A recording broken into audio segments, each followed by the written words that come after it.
What began as a year of promise with the Harimau Malaya Revolution, which saw the men's national team and the under 23 setups being autonomously run by a different group of professionals that only occasionally answered to the Football Association of Malaysia, became what was one of the darkest moments in Malaysian football for 2025. The fact that the original results of Harimau Malaya under Australian head coach Peter Flamowski, where they finished the whole year unbeaten on the pitch, became only a footnote, no thanks to the document forgery of the seven new players for the Harimau Malaya this year. And it was this scandal that saw FIFA throw the rulebook down heavily on the Football Association Malaysia HQ in Kelana Jaya for their part in fielding ineligible players through the falsification of the birth certificates of those seven players who were mainly involved in the 4-0 win over Vietnam in the Asian Cup qualifying back in June this year. That win, which was technically the first time where the Harimau Malaya achieved a victory over Vietnam in all competitions in over a decade, is now in danger of being overturned, no thanks to FIFA's ruling on the ineligibility of those seven players, as well as I think the impact on the Asian Cup qualification standings in their qualifying group. And this took the shine off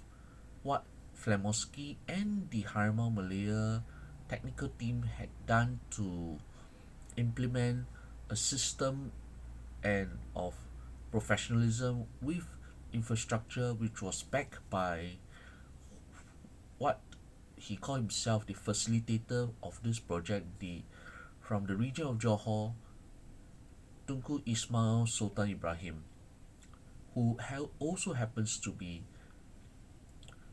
the man who has been instrumental behind the success of Johor Darul Takzim for the 11th successive season this year. And kesian for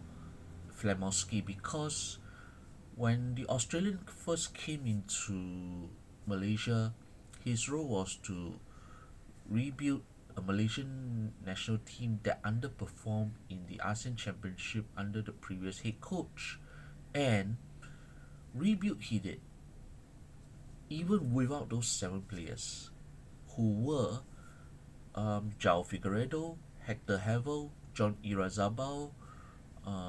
Facundo Caques, Gabriel Palmero, Imano Machucha, and see, and one more, yeah. So with those seven players who came in, even though Hector Havel was only fielded also for Harimau Malaya's opening qualifier against Nepal back in March, which ended in a 2-0 win over for the Tigers, that was also now in danger of being overturned as well. With FIFA having not just thrown the rulebook with record fines for FAM, but also 1-year bans for those seven players who were involved in those two matches, as well as the three friendly matches against Cape Verde, Singapore, and Palestine, which are now officially overturned from those victories and the draw against Cape Verde, the official draw, into 0-3 retrospective defeats. So, which is a shame, because based on what was delivered on the pitch, Flamowski has proven himself to be an excellent coach who was able, with or without those 7 players, to raise the team up to a different level with the cohesiveness that he has managed to get the Tigers to play together for the cause, and also to play in spite of the storm that blew for the second half of the year that engulfed the Malaysia men's national team. And yes, this was the main summary of what really happened. That one incident that really blew up and engulfed the whole of Malaysian football for 2025, which again, kasian, because the Harimau Malaya really improved a lot under the new setup and also under the direction of the coaching and the tutelage and the resilience of their head coach Flamoski ever since he officially took office at the start of the year. So, for Harimau Malaya, with those 3 friendlies already being overturned, and also with the 2 qualifying games against Nepal, which they won 2-0, and Vietnam, which they menang 4-0 back in June, they are now also in danger of being overturned by the Asian Football Confederation, subject to FAM's appeal to the Court of Arbitration of Sports, which they are waiting for the final outcome before deciding whether to impose additional sanctions to follow up from what FIFA had already done so far for the 3 friendly matches. And if that happened, Malaysia would not only lose their current top placing in the group, but also would render their final qualifier, should they be allowed to continue playing to complete the fixtures for the Asian Cup qualifiers, to be rendered irrelevant, as Vietnam will be the main beneficiaries and qualify to join Singapore and Indonesia in the AFC Asian Cup Finals 2027 in Saudi Arabia. And that, again, really also kasian for the other Harimau Malaya players, because even without those 7, there were also positive standouts from the team for this year. Arif Aiman, with him on the pitch, everybody knew how to play. Just ask Johor Darul Takzim. Without Arif Aiman, who injured himself in the international window in November during their 1-0 win over Laos in the Asian Cup qualifiers, Johor suddenly looked very disjointed. That was despite them being the most dominant team, the one with the strongest squad on paper, and the one with the biggest resources in Malaysian football. And Arif Aiman made history as the first Malaysian player to be nominated for a major AFC award when he was in the final shortlist of 3 alongside Saudi Arabia's Salim Al Dawsari and Akram Afif of Qatar for the much coveted AFC Men's Player of the Year. And even though the Johor Darul Takzim winger did not win that award, being there in the final 3-man shortlist was a major achievement for what he had done for the Southern Tigers in the 2024-25 AFC Champions League Elite campaign, where he played a major role in their advancement into the round of 16, where they were eventually knocked out by Buriram United of Thailand at that stage after a second leg 0-1 loss. And without Arif, it appeared that Johor didn't know how to play. But it wasn't just Arif Aiman who stood out for this year. Dion Kus, the national captain for Harimau Malaya for this year, for a large part, and partially due to the absence of Matthew Davis due to injury for a substantial period of time, he also had an outstanding year for club and country. He was the main general alongside Arif, who guided Harimau Malaya to an unbeaten run on the pitch this year. A trusted lieutenant of Flamoski, the guy who was capable of playing not just at centre back but also found new life in the international window as the right wing back in his natural position, and Koos, the Belgian born uh, defender, he also was excellent at club level, where he was instrumental in helping Buriram United sweep a domestic quadruple and also win the ASEAN Club Championship Shopee Cup 24-25 before moving to the J1 League with to with Cerezo Osaka, where after an initial period of settling in, he has now established himself as a first choice defender with Cerezo, and in that 2025 J1 season that finished, Kuz has established himself as a mainstay at the heart of the Cerezo defense, contributing 2 goals and 1 assist in 14 appearances in all competitions for the team that also included former Manchester United and Borussia Dortmund midfielder Shinji Kagawa. So honored, so again, really a pity, kesian, where that scandal involving those 7 players had masked the achievements of those individuals, Arif Aiman and Diong Kus, for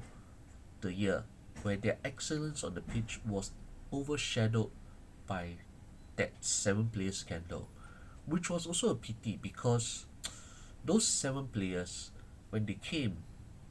they lifted the Malaysian national team to new heights. But the the now viewed by the rest of the world as illegal shortcuts with the falsification of the birth certificates of their grandparents has undid them in their shortcut to rapid ascension into back into the top 100 in the FIFA rankings, and also in their quest to achieve a second successive Asian Cup qualification, which once again, what should have been that glorious moment, a new bright chapter in Malaysian football history, became one of the darkest moments. And this unfortunately also masked over everything else, whether it was Johor Darul Takzim or the Malaysia under 23s, for their failings and success, that minor success that they had under Nafuzi Zain this year. Because the men's national team was the one that caused the dark clouds to hover over everything else. And that unfortunately also engulfed Johor Darul Takzim. Even before 3 of the 7 were signed by them, they had won 11 successive Malaysian Super League titles, and I think for at least a second or third successive season, they also achieved a clean sweep of all domestic trophies available, and only for the second time ever in their Asian club history did they reach the round of 16 for the AFC Champions League elites. And that's where Johor's dominance on the pitch and their excellence, or their relative excellence in Asia, showed that they could still do the job.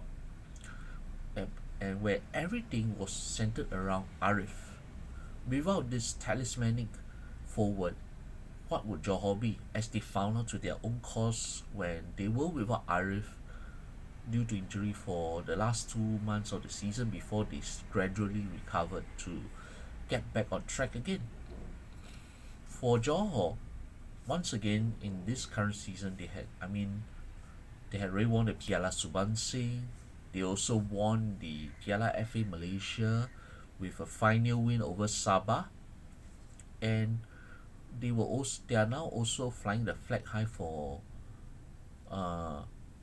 Malaysia in the AFC Champions League Elites, currently in the top 8 placing, and are on course to qualify for the ASEAN Club Championship Shopee Cup knockout stage, as they are still top of their group, even though they suffered by their own terms a major setback when their third string lineup failed to achieve victory against Priakanrich Sering in Cambodia. And where the national team is concerned, the unfortunate, I think you can say, where they had the services of those three players, John Irazabal, Hector Havel, and João Figueiredo, who was very impressive with his goals and assists for the Harimau Selatan before that 1 year ban, individual bans that were thrown on them for the falsification of documents. They were that formidable at the start, only to have that wobble after the three were out, and importantly, the loss of Arif, which is where you can say that whole dark chapter was almost that summary of Malaysian football in 2025. But let's not forget, 2025 was not just all about Harimau Malaya and also Johor Darul Takzim, but there were also other clubs involved as well as the Malaysia under 23s. So that, and also the Malaysian women too. So I will touch on the Malaysia under 23s.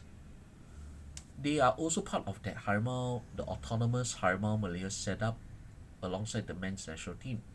So under Nafuzi Sain, who was coaching in a national team setup for the first time after having achieved credible results at club level, it was a steep learning curve for Nafuzi in international football, where they wobbled badly, not just in the ASEAN Under 23 Championships, but also in the AFC Under 23 um, Asian Cup qualifying, where they failed to reach, in the first case, the semi-finals, and also they failed to qualify for the 2026 Under 23 Asian Cup finals in Saudi Arabia. And their only wins in both of these tournaments came against minors, where they knew how to plunder goals against the really weak teams in the region and in Asia. So that put Nafuzi under a lot of pressure to deliver when it came to the Southeast Asian Games Under 22 men's football tournament, where even though they were without the services of Fergus Tierney, the Sabah striker, but those guys, majority of whom play in the second tier Liga A1 semi-pro league, they showed a lot of grit. They knew what they had to do against Laos, and they did it with a 4-1 win, which was more than enough to send them into the semi-finals as the best second place team, ahead of Indonesia by just sub 2 goal. Just sub 2 goal. That was enough for the Young Tigers to progress into the semi-finals and eventually achieve a bronze medal after a 2-1 win over Philippines in the bronze medal playoff in Thailand this month. So there was still a little credit, a little saving grace for Nafuzi, who by then had Tan Ching Ho, the technical director, guiding him on the nuances of international football on the bench for the campaign in Bangkok. So, but I do believe this is as best as Nafuzi will get, because the bronze medal may or may not be enough for him to carry on as the under 23 head coach, even though he's on a 2-year contract. Then what about Harimau Malaya? Going back to Harimau Malaya, I think that's where things will get pretty interesting, but I will touch on that on a bit later. Now I'll touch on the other clubs outside of Johor for the wrap up for Malaysian football this year. Selangor. You can say that they are already the fallen giants of Malaysian football. They are still craving for their first silverware. I mean, even though they won this uh, Malaysian Football League Challenge Cup, which is now scrapped, which is also their first silverware in a while under their former head coach Kazuhito Kinoshi. But otherwise, it was once again a very bleak year for Selangor, even though they finished second in the 24-25 Liga Super season, and also but their performance in Asia, having already been eliminated in the group stage for the second tier AFC Champions League Elite AFC Champions League 2 last season, they are now already out of this season's ACL2 with 5 losses, in which Kinoshi paid for his job, with Christophe Gamel coming in late September and has since steadied the ship to see the Red Giants rise to the Merah Kuning to rise to currently fourth in the standings. But their ACL2 campaign and was a damn squib. 5 losses, sub 2 draw. They are easily their worst ever showing in Asia. The way in which they surrendered a 2-goal lead to lose 3-2 to eventual group winners Persib Bandung of Indonesia saw the Selangor fans, especially the ultra cells, go on a rampage after that particular game. So that so Selangor, yet another year of playing catch up and not getting any better, despite the promises of their CEO Johan Hamidao, uh, on in which he claimed that they will close the gap with to Johor Darul Takzim, but no, it is still not happening at this moment. Instead, there are now new serious challenges for second place. You have Kuching City, who are currently second in the Malaysian Super League, led by Singaporean head coach Aidil Sharif, who actually won the Coach of the Year for the 24-25 season. And maybe it's incredible to say this, a potential candidate to replace Flamowski should the Australian decide to pack his bags and leave. For previously with Kedah and now with Kuching City, with their limited resources,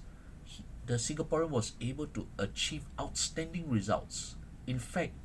Johor's closest matches this year and this season have been against this Sarawakian club, and this is credit to Aidil Sharin, who was able to mold a team of, you can say, discarded players, on loan players, and also the more budget foreign signings into one of the more formidable outfits in Malaysia this season. And also and also he won this head coach of the year for guiding Kuching City, who had a much lesser budget than or Sabah, or Terengganu, or never mind Johor Darul Takzim, where he was able to achieve outstanding results with limited resources. So, and Kuching are currently second. They're doing very well, and they are currently the front runners alongside Kuala Lumpur City to achieve that second place finish behind Johor Darul Takzim, who are once again running away at the top of the Liga Super Malaysia. And then you have Kuala Lumpur City, who are now enjoying a minor renaissance under Risto Vidakovic, led by the evergreen captain Paulo Jose, but more crucially, the rediscovery of the form of Safawi Rashid, who showed why at one point he was the darling of the Harimau Selatan before that mantle is now taken over by Arif. Safawi is having an outstanding season so far. Kuala Lumpur City, who actually reached the 2022 AFC Cup final, they showed that when they're called upon to play in Asia or Southeast Asia, that they will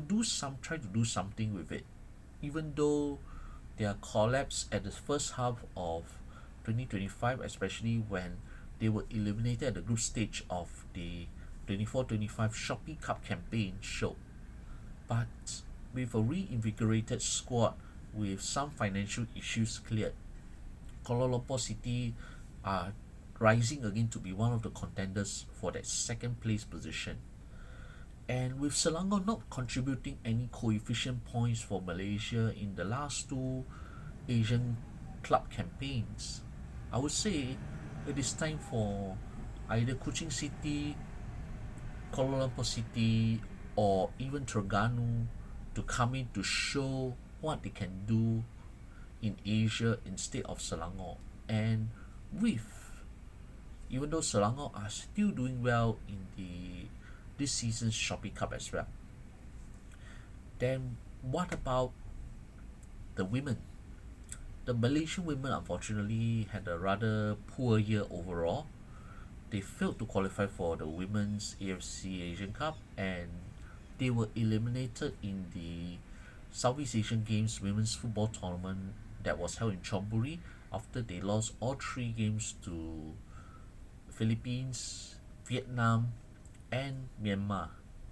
to finish bottom of the group. In the club level, even though Kelana United won the uh, Wanita National League for the 24-25, but they were poor in the qualifying phase for the AFC Women's Champions League that was held in their home ground in Malacca, where they eventually failed to qualify for the group stage, failing to build on from what the Sabah women had done last year. And they also eventually lost their falter in their league title defense, with Sabah the um, reclaiming the Malaysian the Wanita National League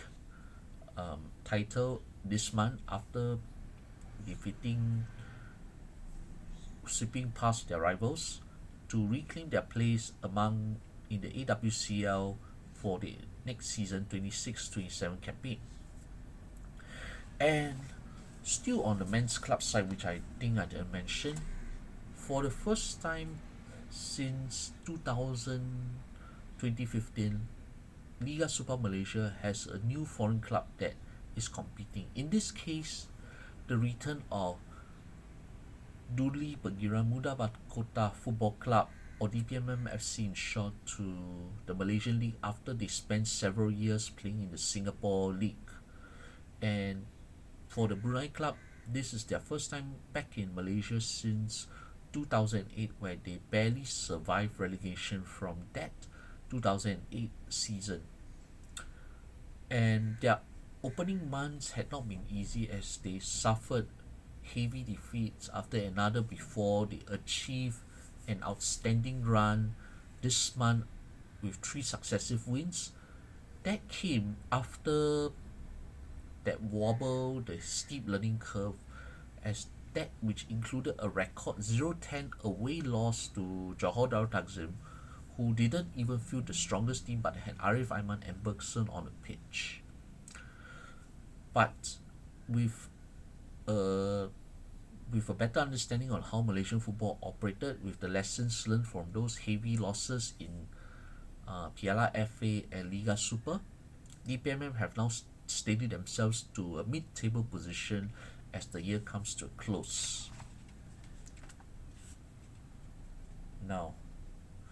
then we have another. Then we'll talk also about the youth development, where I mean, not just about the unimpressive under 23, but also on the youth development revamp, where in recent months, Dr. Ong Kim Swee, who masterminded Harimau Malaya's SEA Games gold medal in Indonesia in 2011, and also helped the under 23s earn a silver medal in the 2017 SEA Games on home soil. He is back in Malaysian football, this time as the head of the National Football Development Program,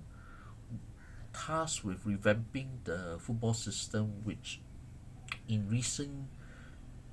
years saw a rather not so out not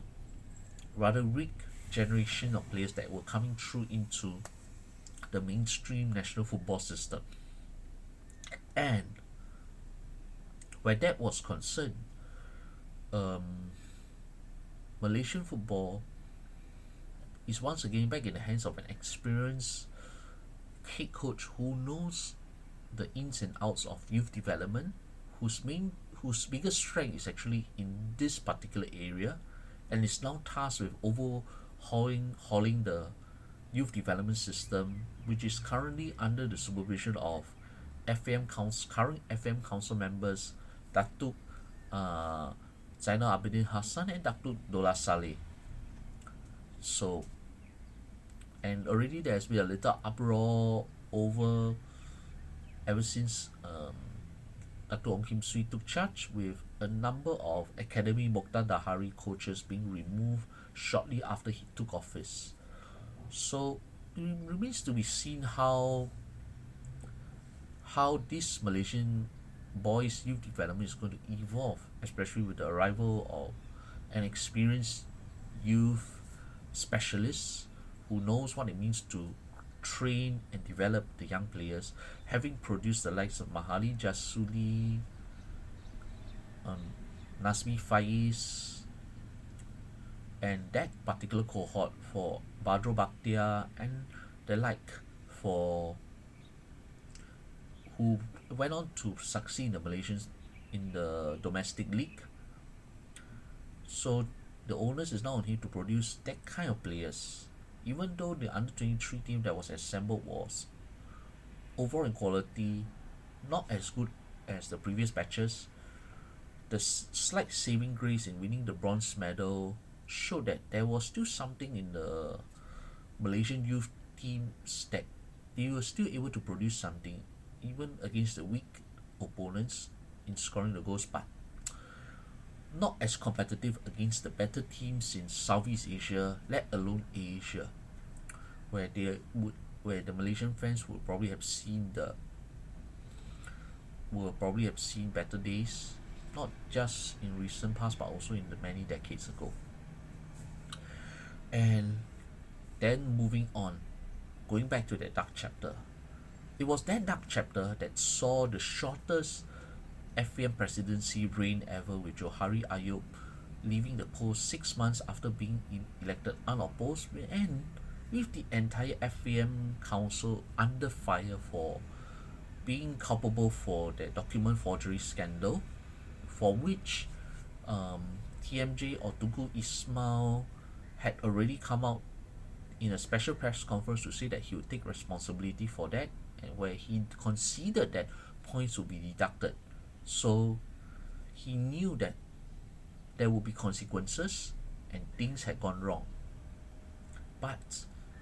it doesn't absolve the blame in which him and also the entire FM council, where they allowed this to happen with their former Secretary General Nor Azman Hamzah being the driving force, being that mastermind behind Johari Ayub's ouster, and now also being at the center of the document forgery scandal that will potentially see Malaysia lose 6 points in their current Asian Cup qualifying, and potential exclusion not just for the ongoing Asian Cup qualification but maybe 2031, but we do not know. But how much will the men's national team be penalized? We do not know. FIFA had already thrown down the rule book by overturning 3 friendly results. So it will be a jittery time for Harimau Malaya as they await further punishments from the AFC and maybe AFF. But how much? We have to wait. And also when it comes to should Flamowski stay on in spite of those issues, those sanctions that were thrown on the Malaysian men's football team? Then the upcoming ASEAN Championship or the ASEAN Hyundai Cup, AFF Hyundai Cup, that will be held in July up to August 2026, will be the huge litmus test for him, because that will be where it's either menang or bust for Flamovski. He had to really throw in his best players to win, and possibly maybe persuading Cerezo Osaka to release Dion for this occasion. But that pressure will now be on for Flamovski through no fault of the Australian. And already Flamovski had hinted that he had to work under those unusual tough conditions that had previously engulfed um, Kim Panggon, and also their team doctor, Dr. Craig Duncan, had already lamented in his private social media on how difficult it is when the leadership in Kelana Jaya was like this, is like this. So it remains to be seen whether this Harimau Malaya autonomous project, whose funding is now already cut by the Ministry of Youth and Sports, or KBS, it remains to be seen whether they will still be able to hang on for the coming year ahead. And what about the new Youth and Sports Minister Taufik Johari, the 29-year-old who just took office, who took over from Henayo?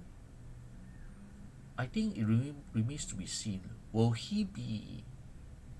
treading the path of caution, or with hearts the way Hannah has done for Malaysian sports? Or will it be like Syed Saddiq, where bombastic plans are placed and where things will be turned upside down, which Hannah Yeoh successfully undid during her term in office for Malaysian football, to the point of even providing funding until the scandal forced the stoppage of funding for that purpose from the government. Thus, how will Taufik Johari handle this hot potato of Malaysian football on a political level, and especially with rumours of general elections set to be held potentially at the end of 2026? What will he do during this period for bola sepak Malaysia remains to be seen. And with Johor, even though they're set to reign supreme once again in domestic football, but the difficult fixtures against the Japanese clubs could define not just the club as a whole in Asia, but also their entire season, where Cisco Munoz, even though he won the Piala Subansing and the Piala FA Malaysia, has been unconvincing. And we look forward to see how Kuching City, Kuala Lumpur City, perhaps Terengganu, to see who will take over, if they could, to succeed Selangor as the next best team in Malaysia after the Harimau Selatan. And in what is going to be a rather bleak year for Malaysian football as a whole, perhaps reaching the final of the ASEAN Championship could allay the deflated spirit of the supporters, as was evident. It wasn't just about the scandal of the 7 players, but also the poor attendance for the Piala FA Malaysia final in Bukit Jalil, and also those casuals, the fans who are turned off by the casuals or the ultras who decided that they wanted to go on a rampage, not just on the roads outside the stadium, but also for Ultra Cell, where they were so angry at the club CEO that they actually stormed to protest against, the club after they threw away 3 points in their loss to Persib. So in that regard, it remains to be seen how Malaysia football is going to recover from what was supposed to be a year of glory, a year of promise, that ended on a whimper, with dark clouds hovering over Kelana Jaya and the whole of Malaysian football, in one of the darkest chapters in Malaysian football history. But as I've said before in the video, that's that resilience that will help Malaysia pull through. But whether they are able to do more of the same remains to be seen.